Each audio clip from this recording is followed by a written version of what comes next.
Bonjour, bonjour à tous. Je vais attendre un petit peu quelques dizaines de secondes pour que certaines personnes puissent se connecter. Est-ce que tout le monde m'entend? Vous avez un petit chat sur le côté. Vous pouvez m'écrire si vous avez une remarque à faire, des réflexions. Et si à la fin du live, vous avez des questions, vous pourrez aussi les écrire dans le chat prévu à cet effet. J'attends juste que quelqu'un me réponde peut-être pour savoir si tout le monde m'entend, comme je n'entends personne et je ne vois personne. Et après, on pourra y aller. On m'entend très bien, d'accord. Merci Evelyne. Donc allons-y. Donc je vais me présenter d'abord. Je m'appelle Loris, je travaille chez Asia Ventura, où nous sommes une agence de voyage qui créons des circuits authentiques en Asie du Sud-Est. Donc en Thaïlande, au Laos, au Cambodge et donc au Vietnam. Et je suis aujourd'hui ici pour vous parler de notre séjour au Vietnam. Donc quel va être le programme de la journée? Enfin de la soirée. Alors je vais un petit mot de bienvenue. Je vais vous montrer une vidéo de Saigon. Je vais vous parler surtout de notre circuit au Vietnam. Je vais vous parler aussi un gros focus sur les rizières de Puluong. Et à la fin, je vous parlerai des conditions d'entrée au Vietnam en temps de Covid. Et si vous avez des questions, ça sera pour la fin du live. Donc, débutons. Donc, on va débuter par une question. Je vous laisse y répondre dans le chat. À votre avis, combien y a-t-il de motos à Saigon?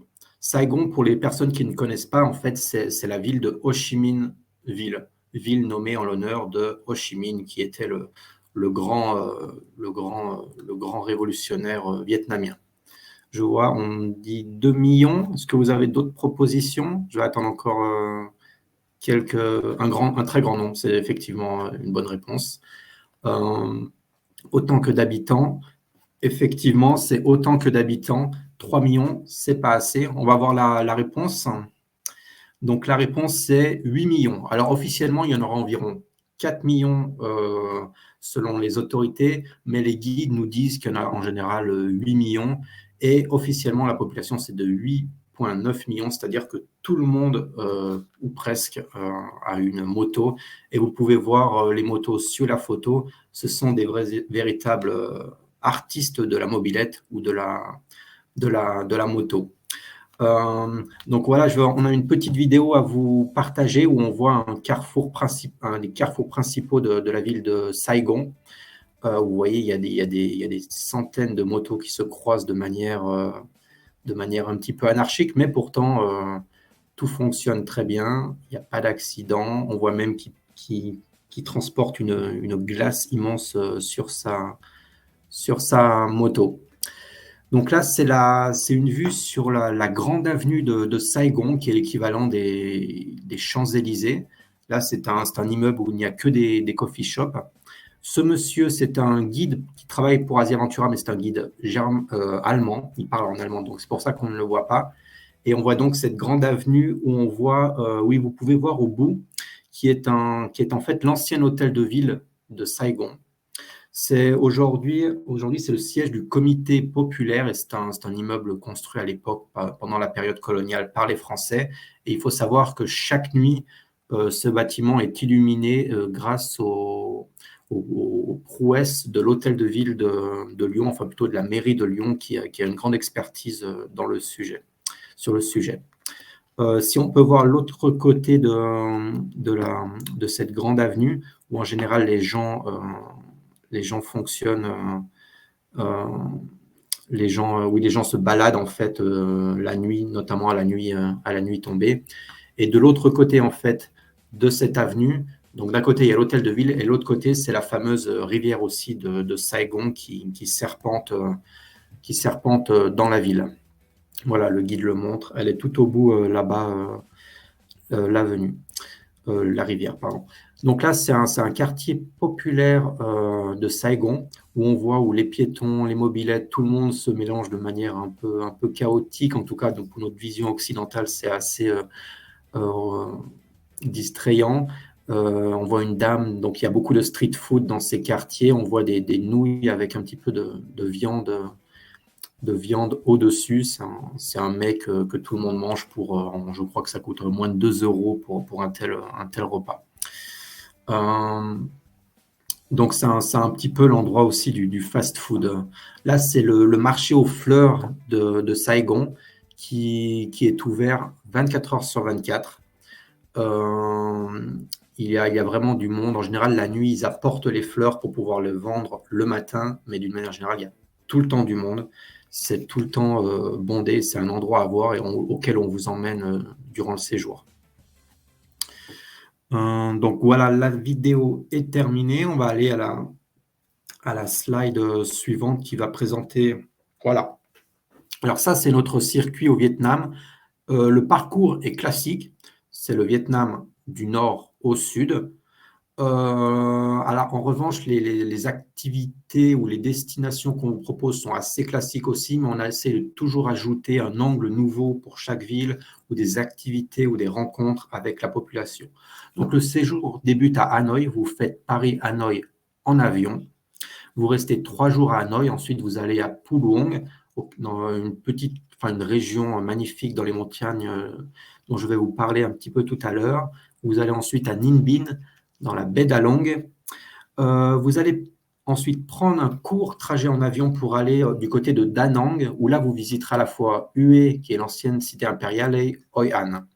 Vous reprendrez ensuite l'avion et vous visiterez le delta du Mekong et le séjour se termine à Saigon, Ho Chi Minh City, donc Ho Chi Minh Ville. Quelles sont les destinations les plus intéressantes durant le séjour? Alors, il y a la fameuse baie d'Along. La baie d'Along, c'est mondialement connu. C'est aussi un terme générique, parce qu'en vérité, la baie d'Along, c'est plusieurs baies différentes. Et nous avons choisi la baie qui est moins touristique de Bai Tu Long. Donc, elle est moins touristique. Il y a aussi quelques plages. Et vous séjournerez pendant 2 nuits dans une jonque moderne. C'est-à-dire une jonque, c'est les bateaux un petit peu qu'on voit au bas de l'image, où ce sont des bateaux très modernes. Certains même sont luxueux, mais qui imitent en fait les bateaux de l'époque où les moteurs n'existaient pas encore. Donc ensuite, on va, je pense, parler de Hanoï. Ah non, non, effectivement, oui, on parle un petit peu. Le deuxième jour, en fait, dans la baie de Bai Tu Long, vous irez découvrir un village de pêcheurs flottants, c'est-à-dire qui vivent sur l'eau à l'année, 365 jours par an, et vous apprendrez leur technique de pêche à ce moment-là. On va parler un petit peu maintenant de Hanoï. Hanoï qui est donc la grande capitale du pays. Et donc voilà, Hanoï, ça alors c'est pas exactement un parc, c'est plutôt le lac On Kiem, qui est vraiment au cœur de la ville. Il sera très proche de l'hôtel où vous séjournerez. Et c'est un lac qui est à la fois apaisant, paisible, mais qui est très connu pour son pont en bois rouge qu'on voit très bien et qui mène à un temple, un des temples les plus importants et les plus sacrés de la ville de Hanoï. Ensuite, nous aurons d'autres activités dans Hanoï. Vous ferez notamment du pouce-pouce. Donc, ce n'est pas vous qui pédalerez, hein, mais vous serez assis comme on le voit sur la photo. Durant votre séjour à Hanoï, vous allez rester 3 nuits dans l'hôtel qu'on voit là. Donc, c'est là que c'est le bar de l'hôtel, enfin plutôt le restaurant de l'hôtel qu'on aperçoit. On ira aussi visiter plusieurs monuments dans Hanoï, notamment on apercevra le mausolée dédié à Ho Chi Minh en personne. Donc on n'ira pas dans le mausolée en tant que tel, puisqu'il faut souvent patienter plusieurs heures pour pouvoir y pénétrer. En revanche, on ira voir sa petite maison en bois qui a été préservée et qui est en fait un contraste incroyable entre le mausolée en marbre impressionnant et la petite maison en bois sur pilotis qui est toute proche. Une autre destination importante, c'est la cité impériale de Hue. Donc, c'est un site qui est classé au patrimoine mondial de l'UNESCO. C'est là que résidaient les empereurs pendant longtemps. Donc, à Hue, en plus de visiter la cité impériale qui est inspirée par son architecture de la cité interdite de Pékin, vous méditerez, enfin du moins vous apprendrez à méditer avec un moine. Et deuxième chose, c'est que vous ferez de la calligraphie.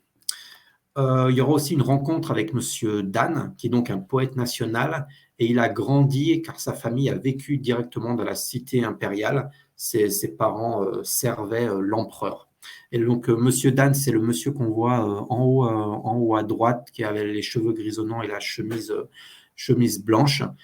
Alors il est très fier d'une chose, c'est que il a 4 fils, et sur ces 4 fils, il y en a 3 qui sont devenus moines. Et vous le rencontrerez donc, vous pourrez discuter avec lui et vous mangerez même dans sa maison un repas concocté par sa femme. Une deuxième destination importante qui n'est pas très loin, qui est aussi classée au patrimoine mondial de l'UNESCO, c'est Hoi An.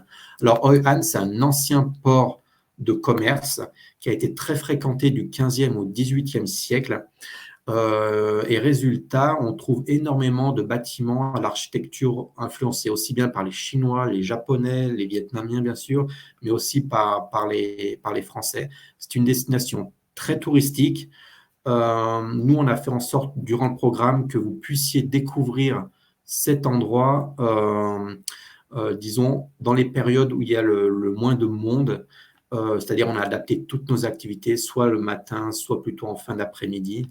C'est une ville, la nuit tombée, il n'y a plus de voitures et les lanternes s'illuminent. C'est sans doute l'un des plus beaux endroits que vous pourrez découvrir au Vietnam.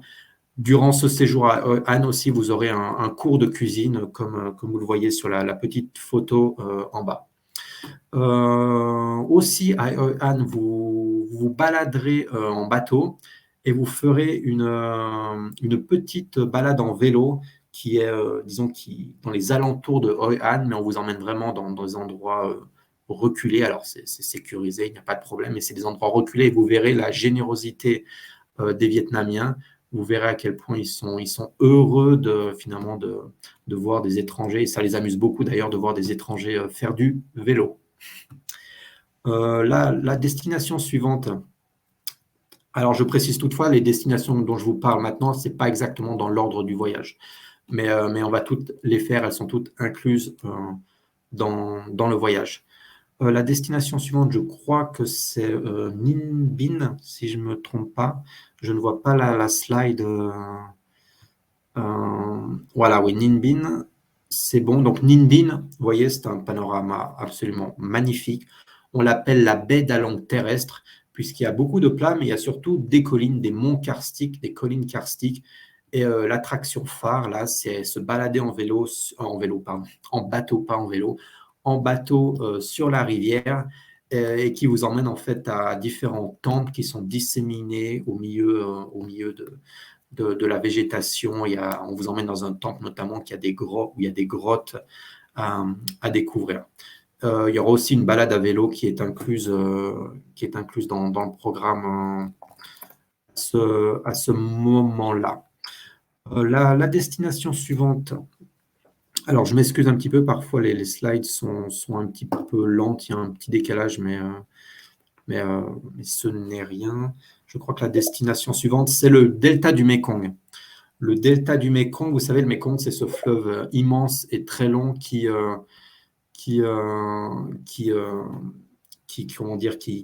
se termine au Vietnam. Il faut savoir, c'est un petit peu comme le delta du Rhône, sauf que dans le delta du Rhône, il y a le Grand Rhône et le Petit Rhône. Le delta du Mékong, il y a 9 branches du delta et il y a de l'eau partout. Et nous, on vous emmène plus spécifiquement dans la province de Bến Tre. On l'appelle le royaume de la noix de coco ou le royaume des cocotiers parce qu'il y a des cocotiers absolument partout. Ça sera le thème majeur d'ailleurs durant les 36 heures que vous passerez à Bến Tre. Vous serez dans une jolie maison d'hôtes entourée par les cocotiers. Vous ferez plusieurs activités pour découvrir ce qu'on peut faire avec la noix de coco, notamment des bonbons à la noix de coco. Le séjour se termine donc à Saigon. Et notre idée pour vous faire découvrir Saigon, c'est de le faire comme un local. Et comme je vous l'ai dit au début de la présentation, les locaux, ils sont à moto. Et donc, l'activité inédite qu'on vous propose, c'est d'embarquer à bord d'une moto. Alors, je vous rassure, vous ne serez pas les conducteurs. Vous ne serez pas les pilotes. Il y aura des pilotes chevronnés qui seront devant vous et qui vous guideront dans la ville en toute sécurité. Autre chose qu'on fera à Saigon comme un local, c'est on vous emmènera déguster à même la rue une fondue chinoise. Enfin, c'est pas exactement une fondue chinoise parce qu'on est au Vietnam, mais c'est la version locale de la fondue chinoise. Et vous goûterez aussi les fameux thés, thé avec des petites boules de tapioca à l'intérieur. Aussi, la bière de Saigon, qui est réputée comme étant l'une des moins chères au monde. Je crois qu'elle coûte moins d'environ 50 centimes d'euros pour boire une bière à Saigon. Donc, ça vaut le coup. Et elle est bonne. Une autre destination phare qui, je pense, peut-être l'un des coups de cœur de notre voyage, c'est Puluang. Alors, Puluang, vous découvrirez Puluang durant 2 nuits, 2 jours et 2 nuits, après Hanoï. En fait, ça se situe environ 3 ou 4 heures d'Hanoï. C'est comme vous le voyez sur la photo, c'est dans les montagnes. C'est connu comme la vallée du riz doré. Et le deuxième aspect intéressant, donc au-delà des rizières, c'est qu'il y a énormément d'ethnies minoritaires qui vivent dans ces montagnes. Je pense que c'est vraiment l'un des endroits les plus beaux. D'ailleurs, votre hôtel, on a choisi un hôtel, c'est pas exactement un hôtel, c'est plutôt une maison d'hôte. Plutôt qu'avoir une piscine normale, on a trouvé une piscine naturelle puisque l'hôtel est situé à 50 mètres seulement d'une cascade. Alors, la cascade, je pense que vous allez la voir très rapidement. Donc, elle est vraiment située à une cinquantaine de mètres de l'hôtel dans lequel vous séjournerez. Donc, voilà la cascade, je pense que vous pouvez la voir. Vous voyez, en plus, c'est une cascade à différents niveaux et vous pouvez faire trempette le matin ou le soir dans la cascade. Donc, comme je vous l'ai dit, vous serez dans une très belle guest house. Il y a énormément d'ethnies minoritaires à Puluang et vous pourrez faire la connaissance de leur culture. Un des aspects intéressants aussi à Puluang, c'est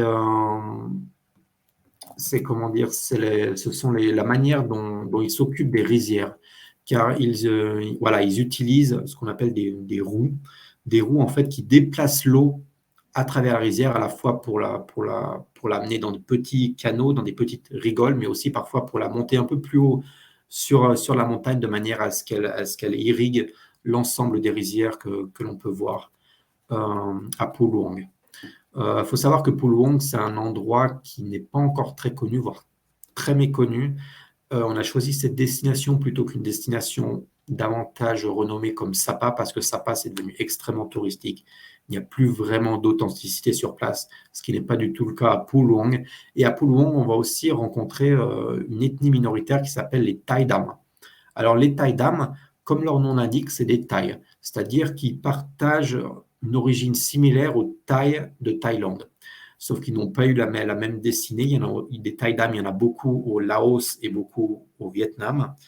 Donc, dame, qu'est-ce que ça veut dire? Ça veut tout simplement dire noir.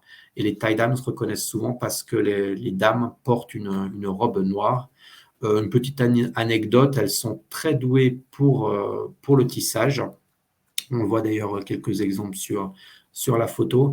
Et c'est vu comme presque un moyen de séduction du moins pour les jeunes Thaï Dam, puisque une dame qui sait tisser, ça veut dire qu'elle sait s'occuper d'une certaine manière de sa maison. Alors, bien sûr, ce sont les critères de leur culture.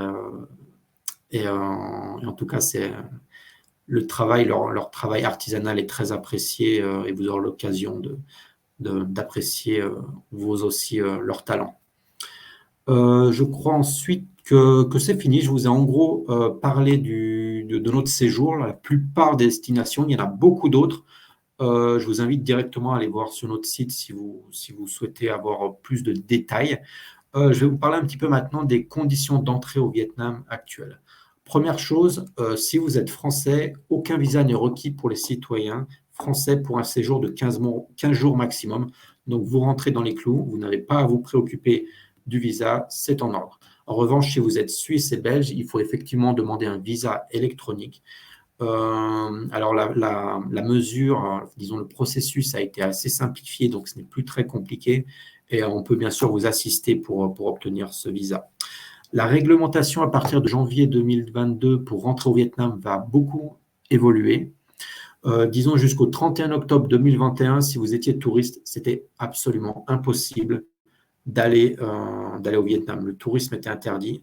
Depuis le 1er novembre, ils ont assoupli, mais vraiment très légèrement, les conditions d'entrée. C'est encore assez compliqué. En revanche, à partir de janvier 2022, il y aura des vols réguliers au départ de 15 pays. Donc, vous pouvez lire les noms sur la carte. Il y a la France. On pourra partir de France pour aller au Vietnam. Il y aura 4 vols par semaine. Ceci dit, l'entrée ne sera pas non plus si facile. Il faudra pouvoir fournir un certificat attestant que vous avez été complètement vacciné ou bien rétabli de la Covid-19 au moins 14 jours avant votre arrivée. En revanche, si vous n'êtes pas vacciné, il y aura toujours une quarantaine de 7 jours. Je vois d'ailleurs que le texte est un petit peu faux.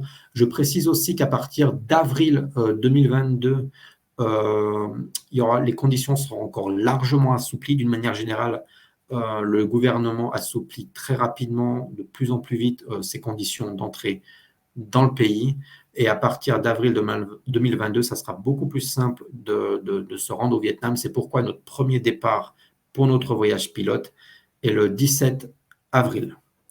Je souhaitais aussi vous parler des conditions de réservation actuelles. Nous avons opté d'avoir une réservation flexible jusqu'au 25 décembre. C'est-à-dire que toute réservation comprend forcément l'annulation gratuite et un changement possible de la date du départ. C'est-à-dire, imaginons, vous réservez demain ce magnifique séjour au Vietnam. Si dans 3 semaines, vous changez d'avis, vous ne souhaitez plus, vous pouvez annuler et on vous rembourse votre acompte sans question. Deuxième chose, si imaginons le pire, les conditions d'entrée au Vietnam ne s'amélioraient pas, voire devenaient de pire en pire, nous serions peut-être obligés d'annuler le voyage. Dans ces cas-là, vous aurez 3 possibilités. Décaler gratuitement votre départ à une date ultérieure que nous vous proposerons, ou bien choisir un autre circuit Asia Ventura, par exemple en Thaïlande. Vous pourrez aussi obtenir le remboursement intégral de votre acompte. Ou bien utiliser le montant que vous avez déjà payé, c'est-à-dire votre acompte, pour choisir et régler un autre circuit Ventura Travel. Voilà, je crois que c'est dit. Vous avez eu la chance de le faire en 2008, eh bien, je vous conseille de le faire en 2021, car ce n'était pas notre circuit, c'était peut-être des destinations similaires, mais notre circuit, je pense, a beaucoup d'originalité et de petites activités qu'on ne trouve pas forcément ailleurs. Voici venu le temps des questions, donc c'est à vous. Si vous avez des questions, allez-y, n'hésitez pas. Vous pouvez me les poser, je tâcherai d'y répondre. Si vous n'avez pas de questions maintenant, vous pouvez bien évidemment me contacter par email à l'adresse indiquée sur la présentation, ou bien m'appeler. Donc c'est un numéro français, mais on a mis plus 33 parce que certaines personnes ne sont pas en France. Donc si vous avez des questions, n'hésitez pas à l'écrire dans le chat prévu à cet effet. Alors je vois une question, combien de voyageurs maximum dans le groupe? Donc, nos voyages sont forcément en petits groupes. Il y aura maximum 12 voyageurs pour chaque départ et pas un de plus. Pour notre voyage pilote, il y aura 10 voyageurs maximum, puisque normalement, je serai partie prenante du voyage pilote. Donc, il faut me réserver une place. Voilà, donc le voyage pilote est le 17 avril. Est-ce que peut-être d'autres personnes ont des questions? N'hésitez pas, je suis là pour ça. Je vois que quelqu'un est en train de taper une question. Super, ça donne envie. Je vous remercie, Léonie. Effectivement, ça donne envie. Moi aussi, j'ai hâte d'être dans le circuit pilote. Alors, s'il n'y a pas d'autres questions, alors je vais clôturer ce live. Je vous donne encore 20 secondes 20 ou 30 secondes pour me poser une question. Et sinon, je vous dirai au revoir et surtout à très bientôt. Et n'hésitez pas à m'envoyer des questions aussi par mail ou à me téléphoner. Demain, je travaille toute la journée. Je vois 2 personnes qui sont en train de taper une question, donc je vais attendre quelques secondes. Y a-t-il beaucoup d'inscrits? Alors je vois qu'il y a 2 questions, je vais prendre la première. Y a-t-il beaucoup d'inscrits? Alors jusqu'il y a 2 jours en arrière, notre circuit, pilote était complet, mais un petit groupe, enfin un groupe de 6 personnes qui a dû annuler pour des raisons de santé. Donc actuellement, sur 10 personnes pour notre voyage pilote, il y a 5 places de prise. Donc il y a 5 personnes, dans le groupe, il reste donc 5 places libres. Les repas sont-ils compris? Alors ça dépend vraiment des jours. Les petits déjeuners, tous les jours, sont compris, sont tous les jours compris. Pour le déjeuner et le dîner, ça dépend. C'est spécifié dans la description de notre circuit. Je vais vous envoyer le lien. Serge, je vous envoie le lien. Et vous verrez que certains jours, il y a 2 repas compris, le petit déjeuner et le déjeuner, ou le petit déjeuner et le dîner. Certains jours, il y a les 3 repas compris. Et certains jours, il n'y a que le déjeuner. Ça dépend vraiment des jours, mais je pense que la majorité des séjours sont compris, des repas sont compris. Et tout ce qui est entrée, bien évidemment, toutes les activités, toutes les entrées dans les musées, toutes celles qui sont indiquées dans le programme sont bien évidemment comprises dans le prix du voyage. Et donc oui, n'hésitez pas à cliquer sur le lien, aller voir l'itinéraire en détail. Il y a aussi beaucoup de détails que je n'ai pas évoqués aujourd'hui qui sont inclus dans ce séjour. Donc n'hésitez pas à aller consulter l'itinéraire. Une autre question peut-être? Sinon, je vais rendre l'antenne. N'hésitez pas.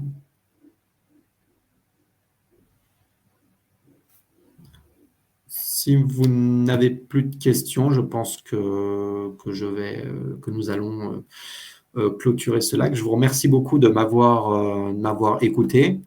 Et comme je l'ai dit, hein, si vous avez des questions, n'hésitez pas, je suis là pour ça. Ah, j'allais rendre l'antenne, mais je vois une question qui est en train de... La meilleure période de l'année pour voyager. Alors, il faut savoir que le Vietnam, il y a trois saisons, enfin, plutôt trois climats différents. Il y a le nord, le centre et le sud. Et toutes sont différentes. Ceci dit, on peut voyager à l'année au Vietnam. La période la plus propice, c'est sans doute mars et avril, car c'est là qu'il pleut le moins dans les 3 régions. Et il fait aussi suffisamment chaud pour apprécier le séjour. Voilà. Parce que le nord, on peut aussi, par exemple, visiter le nord du Vietnam en janvier, en février, mais il faut s'attendre à des températures beaucoup plus fraîches. Il peut faire 5 à 10 degrés, notamment à Phu Luong, la destination dans laquelle je vous ai parlé. Et d'ailleurs, cette année, en 2022, nous n'aurons pas de voyage en janvier-février. Ça sera peut-être différent en 2023, mais pour l'instant, nos premiers voyages sont en avril. Nous avons 2 départs en avril. Un très bon mois aussi pour voyager, c'est novembre, où nous avons, je crois, 2 départs de prévus en novembre, un en octobre et un autre en décembre. Pour l'instant, 6 départs sont prévus sur 2022. Voilà, je vous remercie tous de m'avoir écouté. Je vous souhaite une bonne soirée et je vous dis à bientôt au Vietnam. Merci à tous et au revoir.